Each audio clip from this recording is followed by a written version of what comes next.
Hi all, welcome back to the final whistle. It's match preview night, and the Foxes, the league leaders, take on strugglers Queen's Park Rangers. Can the Foxes extend their winning run and see off the R's this weekend at Loftus Road? Lots to talk about in tonight's show. Foot in both camps. Getting to know Queen's Park Rangers as a team this season. I'm going to be joined by Clive from Lost for Words. I think at the minute with QPR, they are lost for words despite everything that's going on in the Championship at the minute for them. I'm going to be getting a lowdown on Queen's Park Rangers. We're going to go through form, last games, and everything like that. Guys, as always, remember to hit the like button, subscribe to the channel as well. It'd be really much appreciated. And yeah, let's get some comments in. Let's get some comments in first. Let's see what everyone's saying tonight then. Hi, Jack. Did you know it was the chairman's ceremony today? It was 5 years since the passing of the late Vishai Sri Bahadar Papa. Always in our hearts, day by day. And what an absolute amazing bloke. Incredible thing that he did at Leicester City, an incredible journey, a dream that came reality, and he made the possible possible. An absolute gent, and missed every single day by every one of us Foxes fans. And also my hearts also go out to the four that also lost their lives as well in a tragic accident. I'd like to send my thoughts for them as well. Good evening, Jack. Really looking forward to tomorrow's game at Loftus Road. Will Connor Cody get a start tomorrow? Do you think Maresca will stick with Vestergaard? I tell you something, I wouldn't change something. I wouldn't, like I say, never change things that aren't broken. They don't need fixing. Just keep it as it is. Just keep it simple. Kyle, how are you, mate? Are you good? I'll be there tomorrow behind the goal in the QPR end. Only way to get a ticket, bloody hell.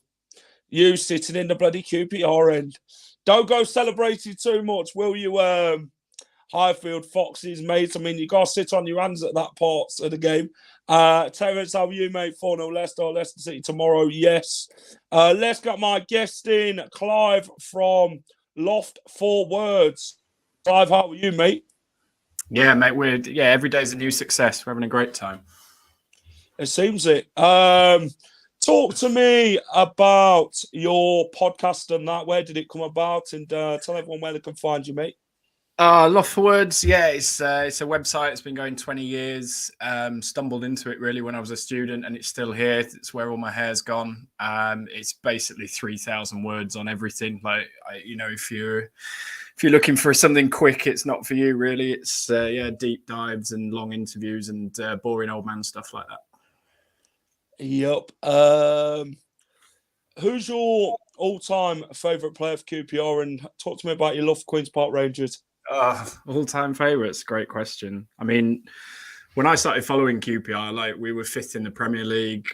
We had, apart from Alan Shearer, we had Les Ferdinand up front, who was basically the best striker in the Premier League, one of the best strikers in Europe at that point. And, Andy Sinton, Trevor Sinclair, all of these sorts of people. And I just, as a kid, thought that it was always going to be like that. And of course, you'd find out as you go along that it's not, brutally. I got into it. My dad sort of got me into it.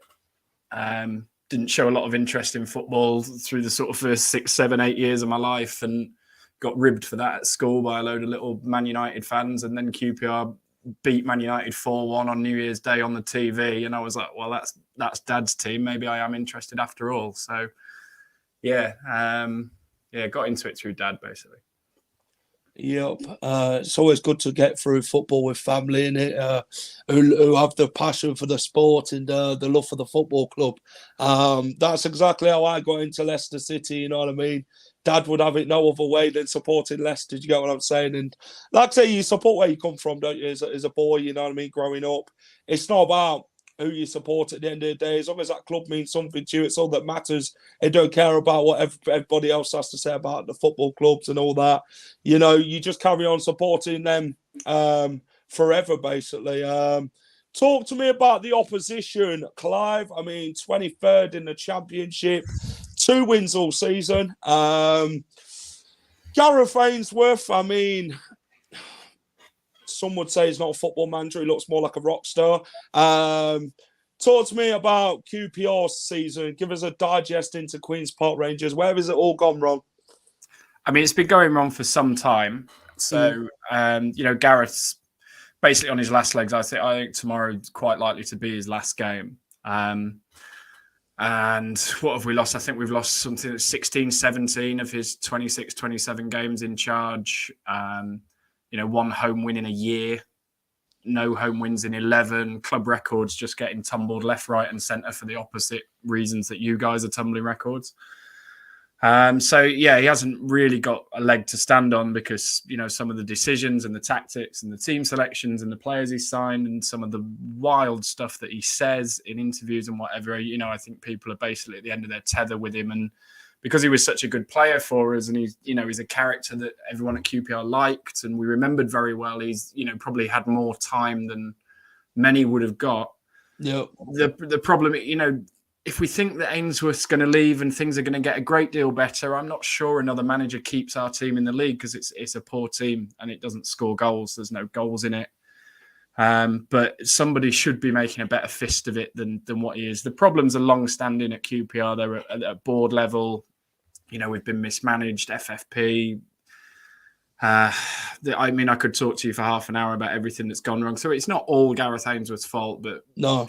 Should he be making a better fist of it than this? Yeah, I think he probably should. And I suspect if tomorrow goes as we expect it to, then somebody will be invited to do that.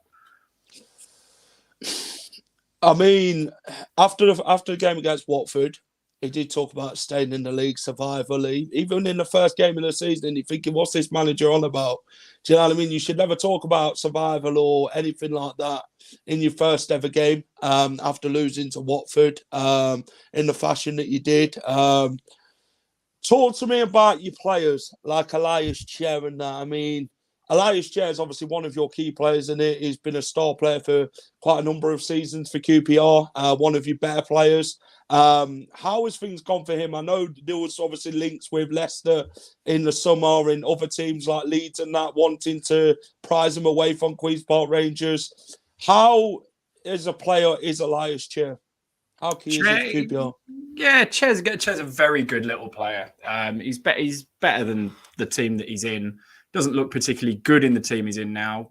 He tends to sort of get very frustrated and hold on to the ball too long or whatever because there's no one to pass to, really. I mean, if I was Elias Chair, I wouldn't pass to some of these wastes. I bet he's absolutely heartbroken that he didn't get his move to either Leeds or Leicester because he's stuck by the club. He's signed a new contract. He's done his time when others have checked out and phoned it in and whatever. So he probably deserved a move. So I do feel for him a little bit. He's not playing particularly well at the moment, but none of them are. The problem we have, obviously, now the parachute payments have gone and in a small ground, we have to sell players to get anywhere under the FFP rules. And we did that with Eze, who was absolutely unreal. We got 20 million quid for him. We then went and spent the money trying to get promoted and didn't quite do it. But we had some players around then like Chair and Willock and Rob Dickey who were playing well, who we probably could have sold. And you've got to look at how Brentford got out of this league. They just constantly sold and reinvested. And we got a bit carried away with the Eze money, tried to spend it and get promoted. We're now in a situation where the team basically doesn't have anything going for it at all. There isn't a single strength I could give you in this team. It is weak in every position. But there's no FFP headroom for us to do anything about that. So Gareth has basically tried to put a team together on sort of free transfers and old codgers like Steve Cook and Jack Colback and what have you. So again, Gareth was behind the 8 ball a little bit coming in here, but probably still should be making a better fist of it than he is.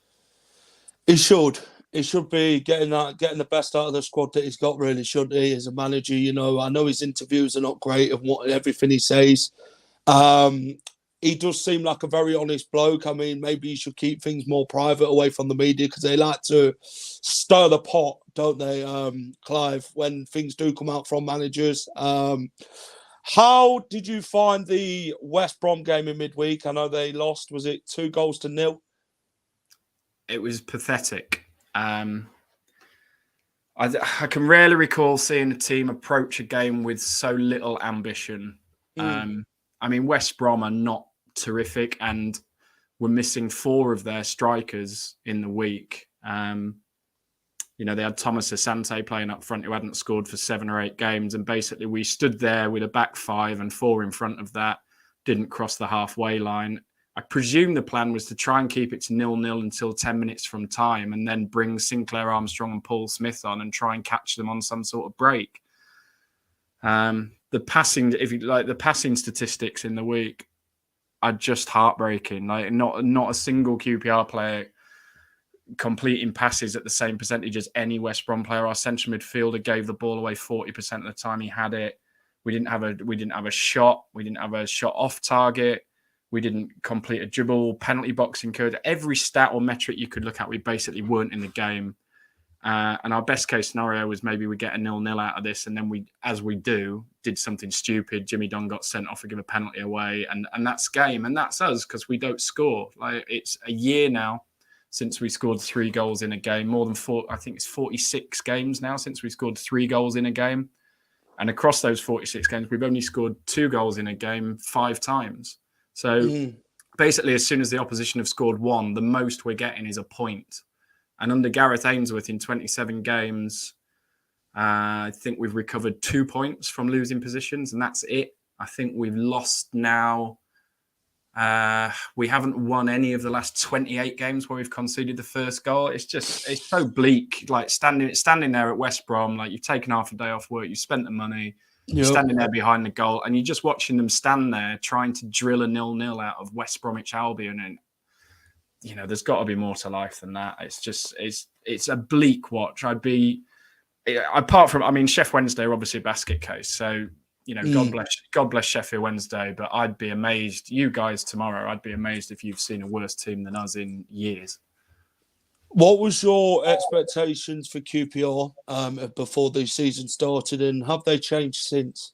It was exactly this. I thought it would be exactly like this, and we have done everything that I thought we would. It was always going to be from minute 1, try and find 3 worse teams than us. And we thought Rotherham, Sheffield, and maybe Huddersfield, and we can finish 4th bottom. Because if you look at what happened at the end of last season, we should have gone down last season. It was only because we got some miracle win at Burnley, the only game they lost at home in the whole of last season.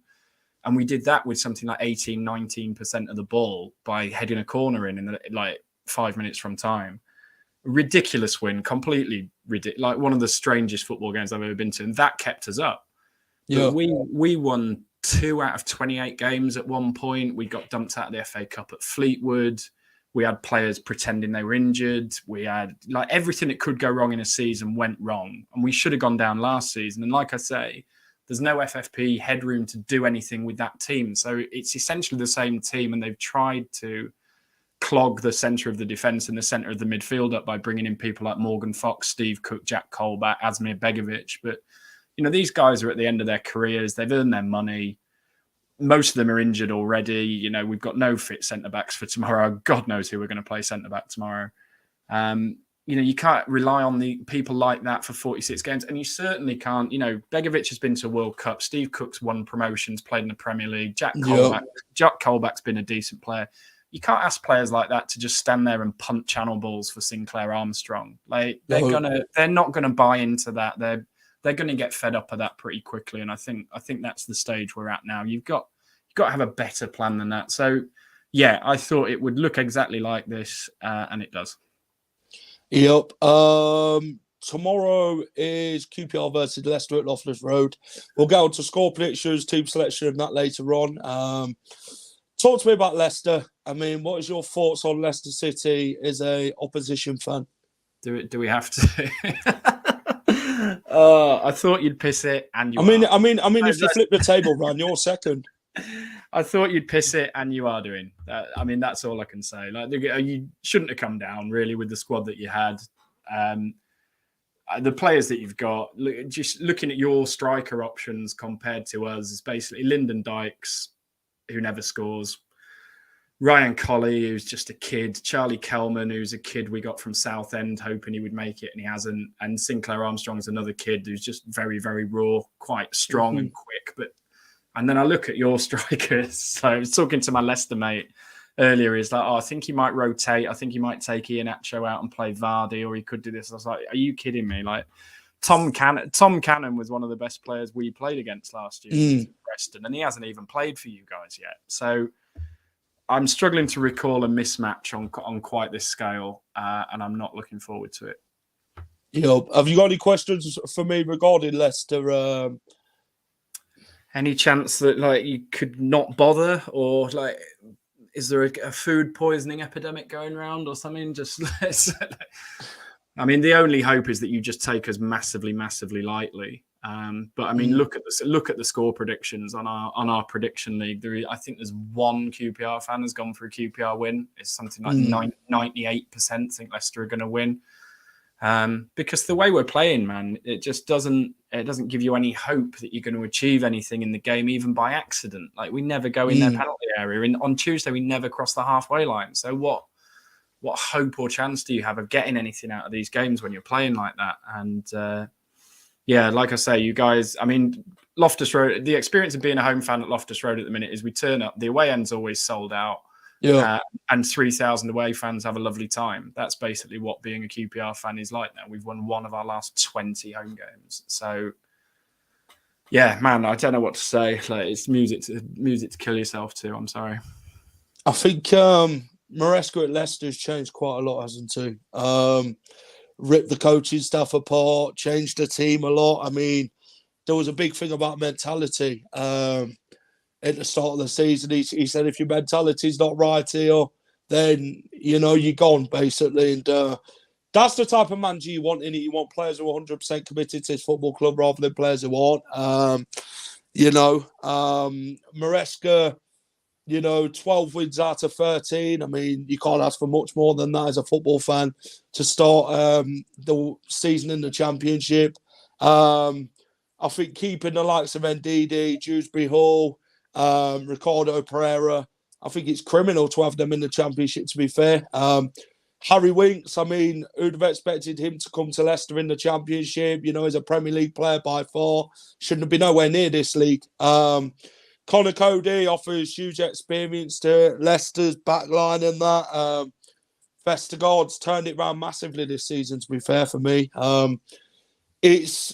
It's great to, as a Leicester fan at the minute, to see how we have started compared to last season's events in getting relegated, where you had players who didn't care and wanted to move to other clubs and weren't given 100% what was advised of them and that. And then you had a manager who had taken us as far as he could, who, ran out of ideas. You could say, he stays for 2 years and then, it don't work for him after that, Brendan Rodgers. And Maresca offers that breath of fresh air. He's brought that togetherness back, the confidence in the squad. He's really changed the mood in the camp, and Leicester look like a different breed this season for me.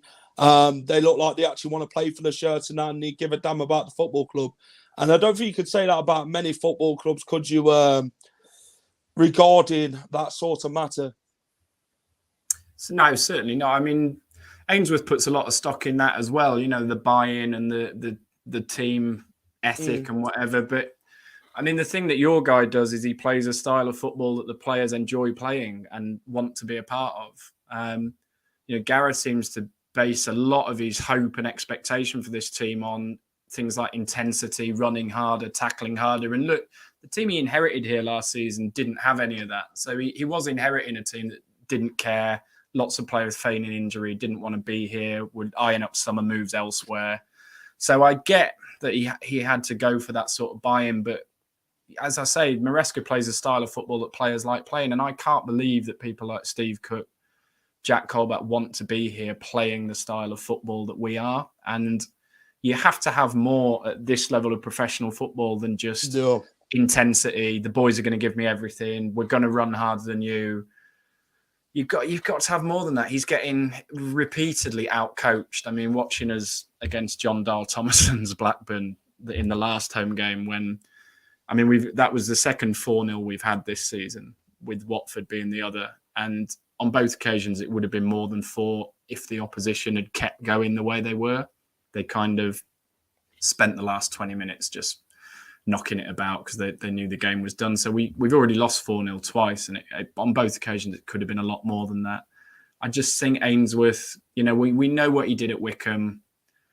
No budget there, no expectations, low crowds. He can play that underdog card and stick men behind the ball and muck in and whatever. And I think he's tried to do that at QPR, and it just hasn't washed. He used to say that he only played like that at Wickham because he had no money and because he had Akinfenwa up front, but that's not proven to be true here, because with different players he basically has played the same way, and I think he's found wanting in the Championship. But when you compare the two, like I say, your guy Maresca plays football that footballers enjoy playing, and I don't think Gareth Ainsworth does at this level, sadly, because I do like the bloke. I think with Enzo, he's brought that fight in the players' bellies, that hunger, that determination to go win games. I mean, the players have come out and said he's keeping their feet firmly on the ground. They're not getting too ahead of themselves. They're taking it game by game. He's making them go out there and, like you say, Clive, enjoy their football. And that's what you always want from a manager, to always believe that you can go and achieve as a squad. And I think he's doing that. When you ask Maresca himself about these games and that, he'll always say how tough the opposition's on. They are, in the Championship, these sides are tough opponents. When you come down, I know people talk about you're going to walk the league, you're going to do this, you're going to do that. But, finding out so far, I know we're top of the league with 30 odd points. 36 points. And it's been tough. I mean, I think the hardest opponent we've had this season has to be Sunderland by far. I think they really gave us a game. They dug in deep. They made it hard for us to play our style of football and that. And we could have had 3 or 4 on that day. But like I say, when you got a goalkeeper like Anthony Patterson, you goal and he's saving every shot that comes at him and on another day they go in the net. I mean, I think it's always difficult when you play these sort of sides. And do you feel as a QPR fan, when you play opposition sides like Leicester, is it one there where Gareth Ainsworth thinks, we have to sit deep here and try and like lump it long at times? Do you think that's how he sees this sort of game? I think Gareth Ainsworth would sit deep and lump it long if we were playing Sutton United tomorrow, if I'm perfectly honest. The idea, when we have tried to come out and attack home games, it's gone very, very badly. When he has tried to open us up a little bit and be more attacking, it's gone really horrendously badly. So the only positive, like the Burnley game last year, where we had 19% possession and our central midfielder attempted 1 pass in 70 minutes and with a pass completion record of 0%. That sort of game, I guess, is more suited to him. And he will just try and sit in, and I guess we'll try and niggle and keep it 0-0 as long as we can. And we potentially bring the pace on from the bench later. I guess that is his game plan. That's going to be very, very difficult tomorrow, even more difficult than it was going to be already, because Jimmy Dunn got himself sent off idiotically on Tuesday. Jake Clark-Salter is once again injured. The man made of tissue paper. Steve Cook was injured anyway. Morgan Fox was injured. So our centre-backs basically, I mean, we have to play with 3 centre-backs because every time we play with 4, we get annihilated. Mm-hmm. So our 3 centre-backs tomorrow are going to be Osman Kakai, who, bless him, I'm not sure his Championship level is the kindest way I could put it. Sam Field, who is a midfielder, and Ziad Larkesh, who is a left back that we got in the summer and have so far played once at right back, and we got done 4-0. So I think that's going to be our 3 centre backs tomorrow, which is just absolutely terrifying. So I presume he's basically going to line us up on the. He'll just line us up on the goal line and try and keep it. It's going to be proper backs to wall. It's going to look like a cup tie, and I fear for us, obviously. What's the home form been like for QPR? We've won 1 game in a year. We've won none of our last 11. We haven't won at home this season. Club record run without a win at home. 1 win in 20. What more can I say? It's horrendous. Like, there are 3 teams that have won more at Loftus Road in 2023 than us. Coventry, Sunderland, and Blackburn have all won twice at Loftus Road in 2023, which is more than we have, and it's our ground. And if Bristol City win here next week, then that'll be 4 teams that have won here more than us. So I don't know what to say, man. I'm sorry. It's not looking pretty then. That's how it sounds. QPR head-to-head with Leicester. Table position 23rd to 1st. Played 13. You've won 2. We've won 12. 2 draws for you lot. We've had none. 9 defeats for you guys. We've had 1. Let's have a look at the Championship head-to-head. Championship head-to-head. Played 14. Wins 6 each. 2 draws. What's your most memorable game? Leicester QPR or QPR Leicester, whichever way you want to single it out as. What's your most memorable game is when both sides have met? There's been a couple. There's usually a lot of goals when QPR play Leicester, or there certainly have been. The year we went up as champions under Neil Warnock was a fantastic team. We won 2-0 at yours, and Jamie Mackey scored both, but we won 1-0 at home. We won 1-0 at home with Ishmael Miller running through on goal in the last minute, and he just ran under where I sit and scored this goal in the last minute. It'd been a really difficult game. I think Sven was your manager at that point, and it was just veterans all over the place. Ishmael Miller ran through on goal in the last minute and got us that win, and it was a huge result in pushing us towards a title. So that always sticks out as just a great day, like a great day, not just a great day against Leicester, just one of the best. And similarly, when we got promoted out of the 2nd division last time under Ian Holloway, sort of 2003-4, that was a great QPR team that we loved as well. Mark Bircham, Kevin Gallen and all of that, Danny Shittu. And we went 2-0 down at home to Leicester. Leicester playing really well. David Connolly scored from about 35 yards. And then Connolly got himself sent off stupidly. And we came back and won 3-2 with 3 headers. Lee Cook got a diving header, and I think Paul Furlong scored with the last kick of injury time, and the ground went absolutely mad. So again, not just against Leicester, that's probably one of my top 10 favourite QPR games of all time. Happy memories. I think most memorable game would be the one what Cambiasso scored in. I think it were a 5-goal winner by Leicester. Was it last home game of the season for Leicester? The 2 things I remember about that are, I mean, we came up at the same time, QPR and Leicester, and we basically did absolutely everything wrong. And within 18 months, you'd won the Premier League. So we've always looked at that as, an example of well-run club versus disastrously run club. Remember, we got done 5-1. Remember, it was the last game of the season, and we went down and we've never been back. And I remember how good Cambiasso was. It was just absolutely unreal. But I also remember your half-time guy, Alan Birchinall. Alan Birchinall, yeah. Came over to the away end, which was about half full. Because obviously, we'd been down way, way before that. We think we'd only won 1 away game all season. And he said at half-time, he pointed up to us, and he said, Leicester fans, these guys, these are proper football fans. They're still following their team here today, despite everything. And obviously, by that stage, we're already 3-0 down. And he got all the Leicester fans to give us a bit of a clap, and not in a patronising way. These are proper football fans. We've all been there, and it always stands out as a moment that I sort of really appreciated and thought, yeah, it's a proper club this, and what a decent bloke, and coming over and doing that. He didn't need to do that, so I've always sort of held him and you guys in a little bit of affection since then. I think there's a massive respect there, aren't they? Like you say, I was there that game. I applauded QPR ourselves. It's the respect between two sets of fans, isn't it? At the end of the day, we've both been in the positions that we have been over the years. We both know what it's like to be in that position. What QPR was obviously in that season. It's not nice, but you follow your team no matter what through thick and thin. And I think that's the respect we showed you that day. That you know what, proper football fans follow their football club through whatever circumstances. You'll always remember them days as well. But you just hope them days get brighter, don't you, as a football fan? And they do. It's not always rain all the time, like some clubs would think.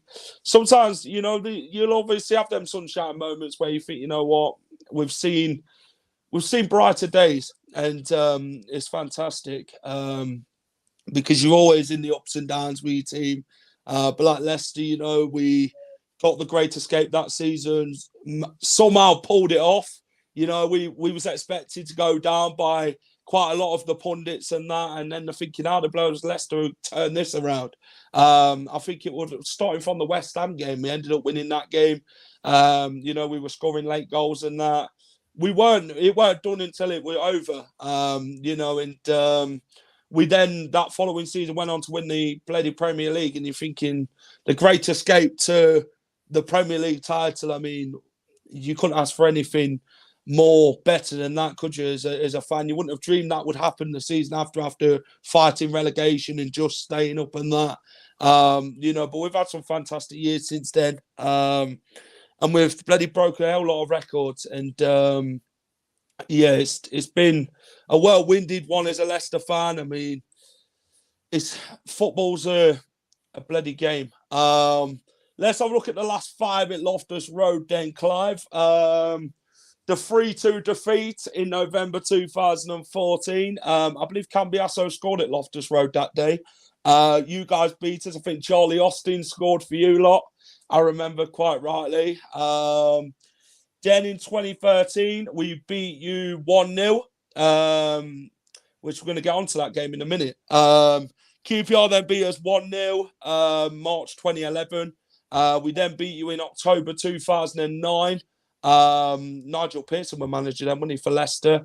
Then we lost you lot 3-1. So it's been a mixed bunch of bloody results regarding Leicester winning there and losing there. And what's your most memorable game? Is that the one that stands out for you? The 3-2 win for you, like Loftus Road? Is that the one that stands out for you, QPR? Like I said, mate, that's one of my favourite QPR games ever. Never mind just against Leicester. So yeah, it would be that one. And like I say, watching Ishmael Miller like run towards the goal and score that goal, I can still see him going past me now. So yeah, you just got to hope those. I mean, both clubs have been all the way. We've been into League One and all the way back up again, and all the way back down, haven't we? So, like, we've actually got quite similar recent history, apart from the ridiculous Premier League win. Which, apart from that, before and after that, we're sort of quite similar. The last time out, then in the Championship at Loftus Road, a 1-0 win for Leicester. David Nugent chasing a squirrel on the pitch. I think that was a bloody entertaining turn of events that day in that game. That squirrel's got his own Twitter account, by the way. The Loftus Road Squirrel is that's not the only game that he has appeared. Yeah, what a moment that was in the game. Jamie Vardy obviously scored for Leicester that day. Joey Barton ended up getting sent off, like typical bloody Joey Barton fashion. It is late on in the game, and you're thinking, what are you doing in them moments, Joe Barton? But you always know there's always going to be a moment, no matter what club Joey Barton's at. As a fan who supports the club that have got him, you always know there's going to be a moment of them sort of things to happen along the way. I hate him. I hate him with every fibre in my being. And through all of the gloom this week, it's been delightful to see that guy getting the sack at Bristol Rovers. That has cheered me up no end. It's mad. I remember when he got sent off against Manchester City. I think that was the game where Man City won the title, wasn't it? Where Aguero had that moment. Oh yeah, where was that? Yeah. I mean, that was best of both worlds because we stayed up. I knew we'd stayed up about 2 minutes before they started their comeback because Bolton hadn't won at Stoke. Yeah. So then, I mean, some QPR fans disagree with me on this. Some from that point on, it was all about making sure Man United didn't win the league. So we got absolute best of both worlds that day. We stayed up, and Man United got screwed in the 96th minute. So yeah, I was well happy. But yeah, an amazing game to be at. Clive, we like to do a thing called foot in both camps. I have missed some off. I don't know if you can think of any that have played for both clubs. I'll tell you what, I'm going to pick one what isn't on there. Carl Ikeme. I remember a one where he come out 4 against Leicester for you lot, and Martin Waghorn ended it chipping it back over him. That was an eventful game for me as well, that game. Carl Ikeme, he weren't the greatest at Leicester on loan, let's be honest. What was he like at QPR? You've got to be a bit respectful, haven't you? But yeah, not very good. Obviously, Danny Simpson's the one that sort of stands out for me because he played very well for QPR in our promotion year under Harry Redknapp, 2013-14. A very decent season for us. We then went away for the World Cup in Brazil, where loads of South American teams would play with a back three, and Harry Redknapp came back the following season and said, QPR are going to play with a back three, and he got his mate Rio Ferdinand in, and we're like, okay. He bombed Danny Simpson out to you guys for £1 million. We abandoned the back three after 2 games. He then spent the next 6 months moaning that the chairman hadn't bought him a right back. And Danny Simpson won the Premier League with you guys. So, a proper Harry Redknapp bit of management, that. Yeah, he always gave 100% Danny Simpson for Leicester. Won the league with Leicester. Fantastic moment of his footballing career. When you talk to him about that season, a fully well-winded season for him, the squad, the togetherness and all that under Claudio Ranieri and that. And he still speaks highly of it this day, the football club and that. And Danny Simpson, always put a shift in for Leicester 100%. And quite a lot of fans liked him when he was here. The next one is Dean Sturridge.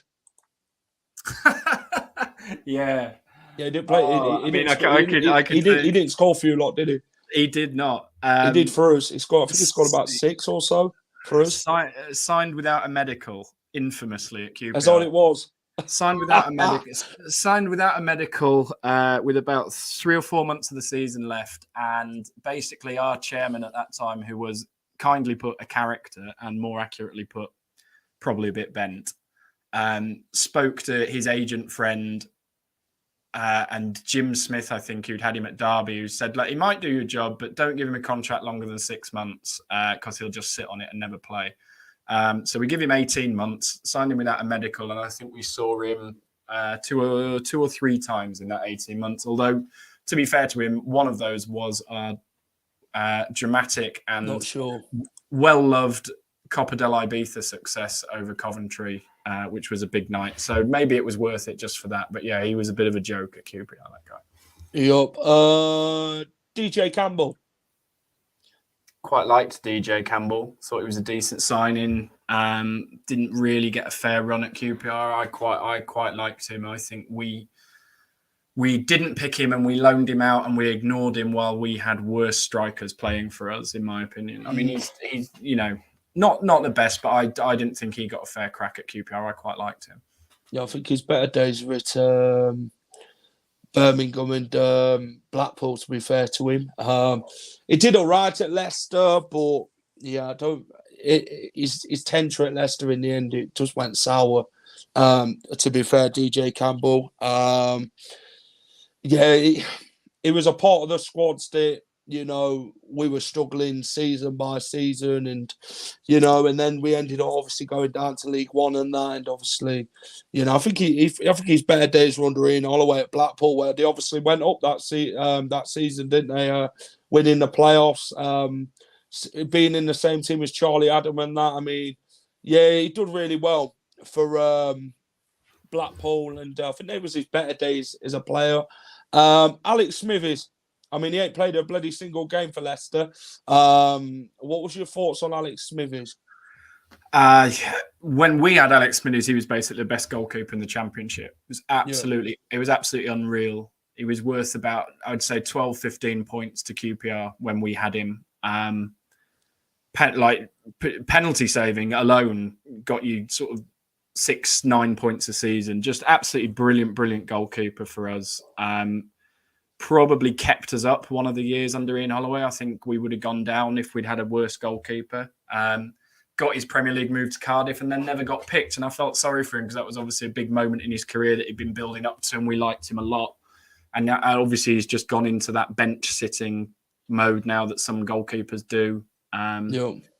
I think he's better than the way his career has panned out. He was exceptional for us. I think Player of the Year at QPR at least 2 years in a row, possibly 3. I'd have to go back and check. Yeah, well, far better when he was younger at Alex Smithies. I mean, he did come to us on a free. Hasn't featured for us like you'd expect with the goalkeepers there ahead of him. You're more younger in that, aren't they? More better. I think he's just seen his bloody career now, isn't he? He's a player. His better days, you could say, were at QPR, Huddersfield. Obviously, Cardiff had him. But going back to DJ Campbell, I mean, he scored 5 goals and 40 odd appearances for us. You expected, obviously, more goals from him. But like I said, the team that we had at them points, and obviously all the managers that we bloody had during his time at Leicester, I mean, it's one that I think we had bloody a lot of goalkeepers in one season and all when we were in League One. We had like David Martin and Ben Amwick and co. and Tony Warner. That was in League One, the goalkeeper scenario. But next one is Marcus Bent. I mean, he scored quite a few for Leicester, to be fair to him. He obviously did well at Everton as well, Marcus Bent. What was your thoughts on Marcus Bent at QPR? It was a disaster. There's a theme developing here, isn't it? Disaster, yeah. Came on loan in a season when we had 3 or 4 different managers. I'm trying to work out which I think that was the one where we might have started with Jim Magilton and it all went downhill from there. Paul Hart, Mick Harford, that might have been, and then Warnock came in towards the end of the season. It might have been that, but we actually had more loan players than you were allowed to pick. Yeah. And he played up front for a little while with Tamas Priskin, and will go down as one of the worst QPR forward lines of all time. Marcus Bent scored a few for Leicester. Obviously, we had him on loan from Ipswich, I believe, in the end. I don't think we never signed him permanently, but yeah, he scored goals when he needed to, which is the main thing. I think he played in the same season as Lillian Nallis, I think. It was all right for us between 2003 and 4. I think that was the season we ended up going down. I think that was the season when Arsenal won the league, wasn't it? It probably was, yeah. The invincible season. Yeah, I think you're right. Les Ferdinand, I mean, we had him on the back end of his career at Leicester. So Les Ferdinand, how was he as a QPR player? Obviously, made quite a lot of appearances at QPR. What was he like to watch as a fan? One of the best ever. He's certainly in the top 5, I would say. I mean, definitely top 10, arguably top 5 players that's ever played for us. If you went up against him tight, he'd beat you in the air. If you tried to hold him, he'd turn you and do you for pace. Scored from 30 yards. Just an all-round complete centre-forward, like quick and powerful, skillful, just absolutely unreal. He was in my first QPR team that I watched, and just one of the best players I've ever seen at QPR. It's a real shame that his recent stint at director of football here has ended sourly and not gone well because, just an absolutely unreal player. So one of the best I've ever seen.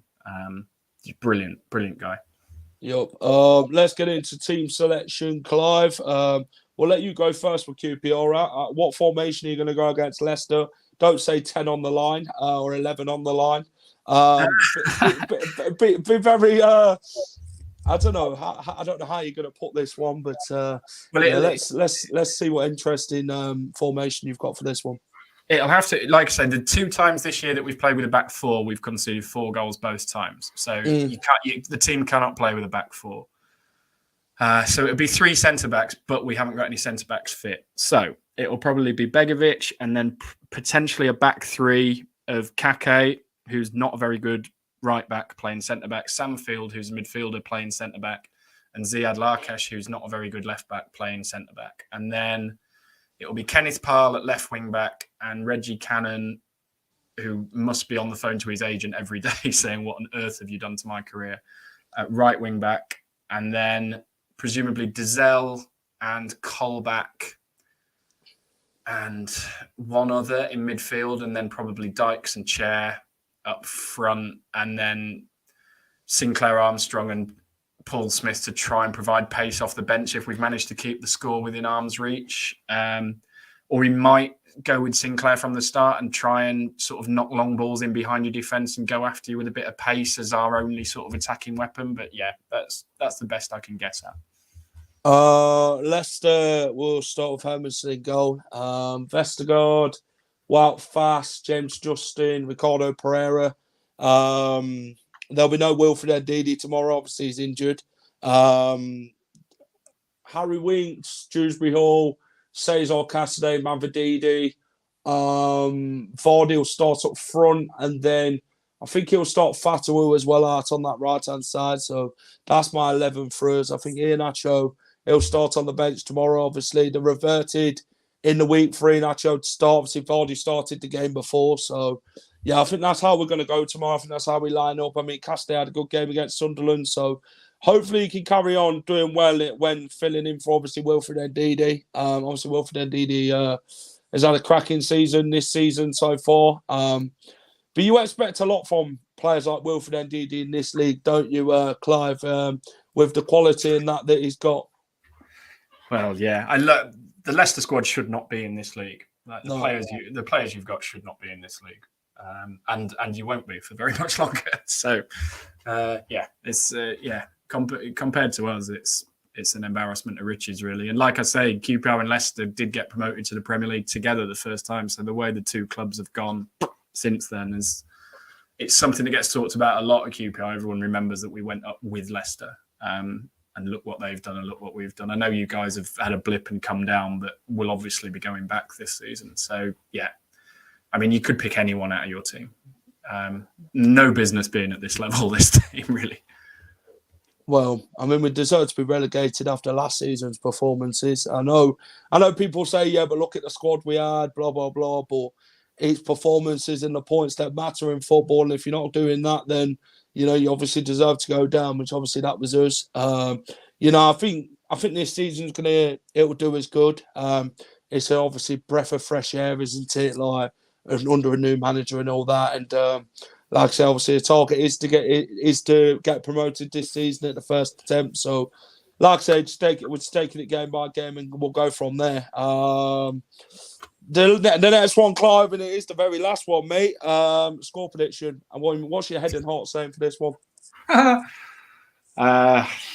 It'll be a lot. I think I can't see anything other than a very, very big defeat to 0. We actually got a complaint from one of our website users earlier today that our prediction league only goes up to 10-0. So I've been trying to get the programmers to up it over the course of today. I think I've put 4-0 in the match preview, and if you offered me 4-0, I might actually take it at this point. Yeah, I'm not expecting anything good. What did all the other lads go for? I know there was a question earlier on from a Leicester fan. I mean, what did all the others go for in the predictions? I'll take a picture of our. If I can get it up in front of me, I can tell you. But I'll tweet in the morning what people have gone for. Did anyone go more than 5? So the little graph only goes up to 5-0, but you can predict 10-0. 13 people have gone more than 5-0, and 2 people have predicted a QPR win. Someone's gone 1-0 QPR. Someone's gone 3-0 QPR. So whoever that is, if they want to get in touch, that I can probably reverse that and they can take another swing or send some medical professionals around, I guess. But yeah, how many predictions have we had? It's 95% Leicester win, off. I don't know, how many have we had there? 50 or so, I guess. And yeah, I mean, I'll tweet a picture of it out when everyone's predicted in the morning. Clive, question from the QPR fan. What do I think of our chances of staying up this season? Less than nil, and nil just left town. Yep. Jack, I'm going 3-1 to Mighty Leicester. 5-0 Leicester. This one for me. I mean, you can't overlook QPR by any stretch of the imagination, despite the form that they're in at the minute. I know we're on good form, and they're really struggling at the minute in time. But, it's always going to be a tough game when you play teams who are struggling at the bottom. They never make it easy for any team who go to these grounds. I know you might say otherwise, obviously watching QPR this season. But, yeah, I'm expecting a tough game from QPR. As a Leicester fan, I will be there tomorrow at Loftus Road. Expecting an entertaining game of football, a good game between both sides. I do feel, though, that tomorrow I'm going to go for a clean sheet. I'm going to back you on your prediction, Clive. I'm going to go with a 4-0 Leicester win. I think we'll have enough quality in that to see QPR off tomorrow. And I think we'll get the job done because, 3 points for us tomorrow will take us further away from third, depending on results and that, But like I say, we just need to carry on this good form. And obviously, we've got Leeds, which is an ever so difficult game next Friday night. So, yeah, win tomorrow would be very good for Leicester. And, it carry on our winning run. I'm going to go 4-0. Clive, talk to me about your podcast then. Tell everyone where they can find you and that, who like to be neutral, and go and listen to other clubs. It's at Loft for Words on Twitter, and it's loftforwords.co.uk is the website. The audio stuff we've got is on Patreon, so I don't expect that Leicester fans will be paying to listen to us interview old QPR fans. But yeah, you can read what we've got to say, loftforwords.co.uk. There'll be a long diatribe match report on there on Sunday night, where we pick the bones out of what we've done, and a match preview at some point tonight, where we'll lay bare all of the horrendous statistics surrounding our team in this game. Yup. Clive, thanks for coming on, mate. Appreciate it. And I'm going to wish you all the best for the rest of the season after tomorrow's game, mate. Thanks, mate. We need all the help we can get. I appreciate the sentiment there. I appreciate it. Cheers, pal. No worries. Cheers. That was Clive from Loft for Words podcast. If you're a QPR fan watching, then go and check out their podcast. Leicester, best. I love Leicester. When are you doing week 15? Callum, mate, we've not even thought about the match day vlog yet, pal. No matter of the bloody week 15 championship predictions, but they will be next week. We are going to get them done. Next, when's the game? Friday, isn't it? So they'll probably be done on Wednesday next week. Obviously, we'll have the match preview for Leeds as well, but there will be a match day vlog tomorrow. We are at Loftus Road. If you come and say hello to us, come and give me your predictions, come and talk all things Leicester. It should be a very good game tomorrow as Leicester travel to West London to take on the Ors. Guys, go and check out this as well. The Championship predictions, week 14. You'll see what I went for in the predictions for this weekend. And go and check it out. Let me know what you think in the comments. Last comment then. I've subbed. Appreciate that. Jay, mate. Hope you're good, mate. Thanks for subscribing. Really appreciate it. Guys, if you've enjoyed this stream, hit the like button. Subscribe to the channel. It helps out massively. Really appreciate it. And come on, the Foxes, for tomorrow. Take care, guys. Good night. And keep it here at the final whistle. Take care, everyone. And bye-bye. Hi all, thank you for watching The Final Whistle. If you enjoy all our content, please remember to smash a like, share and subscribe to the channel.